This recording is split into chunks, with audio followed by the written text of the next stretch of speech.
Право – это равновесие между свободой человека и справедливостью общества.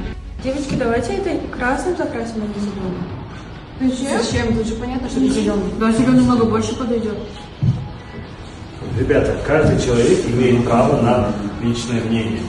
Давайте находить компромисс и прийти к какому-то решению.